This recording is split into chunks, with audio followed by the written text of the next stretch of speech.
racontez-nous, Grégoire, vous avez changé votre nom? J'ai changé, on va dire, de prénom, d'usage. D'accord. J'ai choisi un prénom qui passe beaucoup plus facilement que mon prénom initial. Grégoire, au lieu de mon prénom qui me renvoie à mes origines, on va dire un peu arabiques. Et D'accord. c'est surtout le rapport aux gens qui est complètement insupportable. Il y a quelques années, j'utilisais mon prénom comme une Vous pouvez nous fierté. le dire? Comment vous vous appeliez? Je préfère pas. Ah, parce que pour vous, c'est du passé, vous voulez plus. Non, c'est même pas ça. C'est juste, j'ai pas envie qu'on me reconnaisse. D'accord. On en est là. Je vous assure qu'on en est là, Pauline. Je vous assure qu'on en est là. Il y a Pourquoi? certains discours, mais parce que c'est le jugement des gens. Il y a un moment, on en a marre qu'on vous renvoie à vos origines, à votre religion. Je suis blanc comme un cul et j'ai un nom à consonance arabique. Je ne réagis pas, à cette métaphore. Non. Donc, ok. Et donc vous aviez un prénom, quoi. Quelque chose comme Mohamed ou quelque chose comme ça. C'est ça que vous voulez dire? Et vous en avez souffert? Et j'en souffre encore. Aujourd'hui, quand je me présente aux gens, je me présente avec le prénom que j'ai choisi, Grégoire. Qui me permet, en fait, de pas faire déballage de qui je suis, d'où viennent mes parents, l'extrait 2B de mon casier judiciaire. Est-ce que je suis musulman? Si je suis musulman, est-ce que je suis intégriste? Est-ce que j'ai des bouteilles de gaz dans mon coffre? C'est horrible, honnêtement. En fait, vous vous sentiez discriminé. Mais même encore aujourd'hui, quand je passe des entretiens d'embauche, j'ai la chance d'avoir un CV qui pète. Un CV avec des expériences parce que j'ai des employeurs à l'étranger qui ont vu mes différences comme rien, en fait, comme des opportunités. Mais Grégoire, moi j'ai une question bête, mais votre nom de famille? Oui.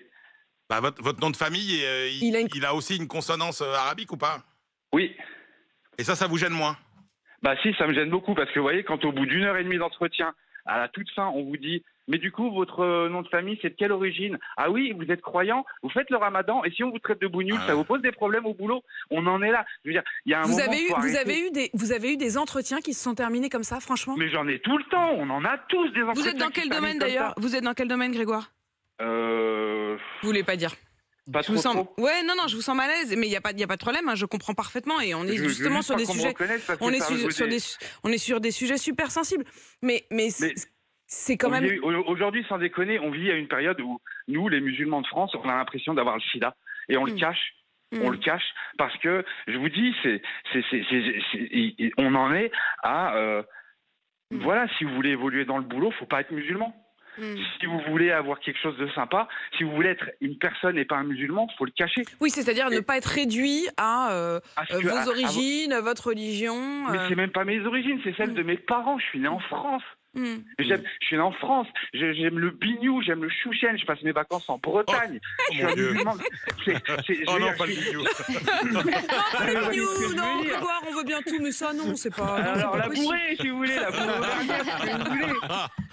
Non, mais cela dit, Grégoire, on rigole, parce qu'en plus, vous le prenez hyper bien, mais quand même, c'est hallucinant ce qui vous est arrivé. C'est-à-dire que... Et vous en témoignez ce matin, avec cette énergie, avec ce dynamisme, etc. Mais j'imagine qu'il y en a d'autres qui n'ont pas eu cette espèce d'énergie à dépasser ça, et à un moment, ça crée une forme de souffrance, de frustration, de douleur, et puis peut-être même, parce que vous dites on m'a traité comme ça, mais est-ce que vous pensez même que ça vous a empêché d'avoir des boulots? Ah oui, bien sûr. Ça m'a fermé des portes. Attendez, exceptionnel. Je vais vous en raconter une. Au début de ma carrière, je passe un entretien.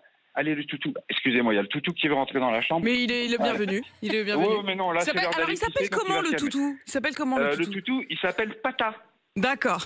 Okay. Le diminutif de Patapouf. Okay. Faut jamais demander à des gamins de donner un nom à un chien, ça devient une abomination. Ils l'ont appelé Patapouf. Donc, Grégoire, vous avez eu un entretien, vous voulez nous raconter? Il y en a un, ouais, voilà. Il y en a un qui va vraiment me marquer. Et qui va vraiment me marquer.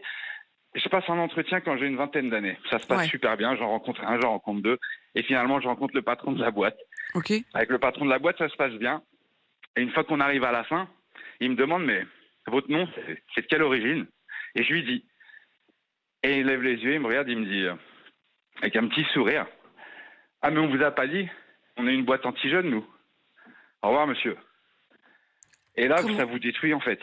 Parce que vous vous rendez compte que c'est ni votre expérience, c'est ni rien, parce qu'on a parlé littérature, on a parlé de tout.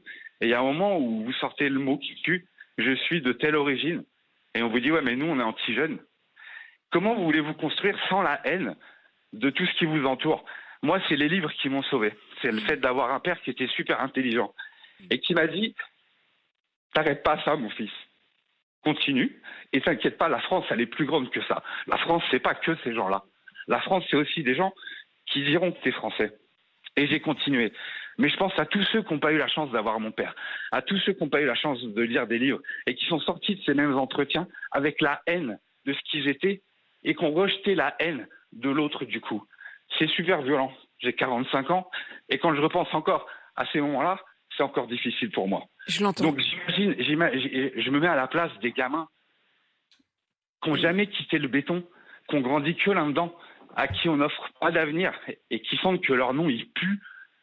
Bah voilà, c'est comme dans une famille où quand vous avez l'impression que vos parents vous aiment pas, vous lui dites des horreurs, vous le frappez, vous cassez tout, vous vous barrez. Au fond, c'est juste pour qu'ils vous disent non mais on t'aime, arrête tes conneries. Nous, nos gamins d'aujourd'hui, c'est ça. Nos parents, ils ont grandi ils nous ont dit dans les cités, allez à l'école et vous sortirez de ces cités.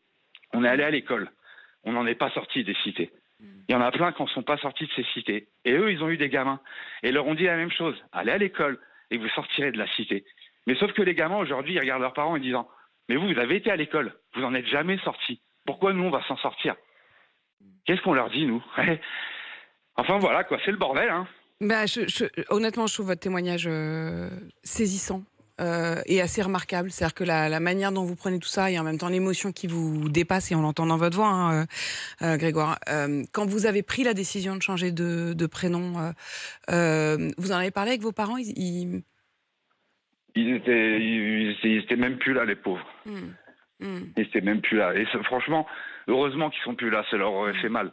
Mon père, il a tenu vraiment à venir en France, plus qu'ailleurs, n'importe où ailleurs. Il aurait pu aller n'importe où. Mais il a voulu venir ici parce qu'il disait toujours « Mon fils, France, ça pas un pays. La France, c'est une belle idée. France, c'est une belle idée. » Et il avait tout dit, mon papa. La France, c'est plus qu'un pays. La France, c'est le seul pays au monde qui est une idée. Une idée de liberté, une idée d'intégration, une idée de chance et d'opportunité. La France, elle nous a donné des cahiers, des stylos, des crayons, elle nous a offert des livres, elle nous a donné une éducation. Mais aujourd'hui, ce qui n'est pas normal, c'est que c'est comme si... Il y en a qui n'ont pas le droit de le prendre, ce putain de train. Il y a l'escalier, vous savez, l'ascenseur social. Et ben pour certains, il n'existe pas. Vous ouvrez la porte, tout ce que vous avez, c'est un escalier, mais qui va vous emmener au deuxième sous-sol, avec les machines à coudre pour fabriquer des Lacoste. C'est triste. Je sais pas où on va, mais il va falloir qu'on commence à s'aimer les uns les autres, bordel de merde. Mais je pense que votre témoignage y aura contribué.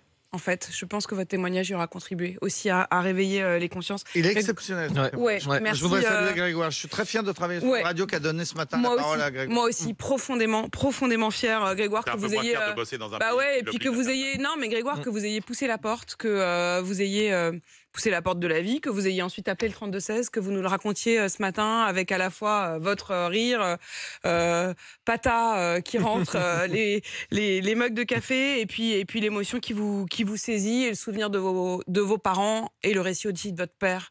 Grégoire, merci.